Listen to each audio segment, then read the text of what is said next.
Well, here's a couple of terms that should be retired from our generation's vocabulary. Starter homes. Oh. What even is that? I'm hoping you're not going to say that the next phrase that needs to be retired is American dream. It is the American dream. I mean, the idea that a starter home will take you to the American dream, we can talk about this for a long time, but I'm very fierce about housing. Yeah, and in recent years, small and affordable houses have all but disappeared, really, from they're small. the market. They're just not affordable. Right, and the New York Times reports that only about 8% of new single-family homes today are 1,400 square feet or less. In the 1940s, that number was nearly 70% to 8%. For more on all this, let's bring in Joseph Gyourk. He is a professor of real estate at the Wharton School in Philadelphia. So tell us, Joseph, why is it so difficult to build a starter home, let alone find a starter home?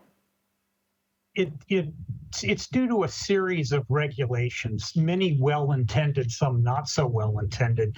The first thing, and this is a long-term phenomena, starting 30, 40 years ago, localities started restricting the amount of building that could occur. And this happened a lot in New York, San Francisco, Los Angeles, our big coastal markets, and it drove up the price of land. There just wasn't enough housing in general, whether it was a starter home or not, to service the demand to be in those really productive labor markets.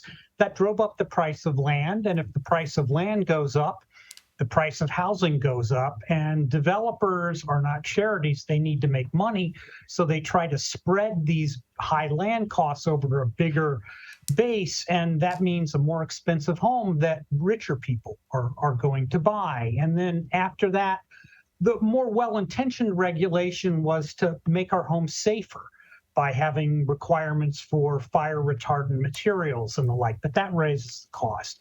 And environmental regulations sometimes raise the cost quite a bit now. So it's those things. It's higher land costs, largely due to restrictions on supply, and then a series of well-intentioned regulations that we should just realize they have costs and they increase the price of homes. And if those costs are high enough, developers will only build larger homes. You know, one thing that I've been following for years is the YIMBY movement, the Yes in My Backyard movement. It's primarily made up of people who are, young, older millennials, younger millennials who say, enough with height restrictions. In California, trying to tackle Prop 13, which holds back the building of new housing. What can be done for this generation, our generation, and younger generations to be able to own a home? Or, is it just the fact that from now on it's smarter to just rent because it's so unaffordable? It could be that people rent for a long time, but what's to be done? It is a truly hard question. The reason is that local controls on building and regulation are truly local in the United States. We're almost unique in the world that way, that an individual community is in control of these decisions. So you have to get them, those individual localities, to change their minds. And the basic change, what the YIMBY movement is about, particularly in California, where these cost pressures have been the most severe over the last quarter century or so, is to get denser housing. That is smaller units on smaller plots of land. And that's a tough sell politically. So I don't know that will be successful in the long run, but it's a long run political effort that I think requires younger households who are really hit by this affordability problem, probably working in tandem with the broader business community, which wants more affordable housing for their labor forces.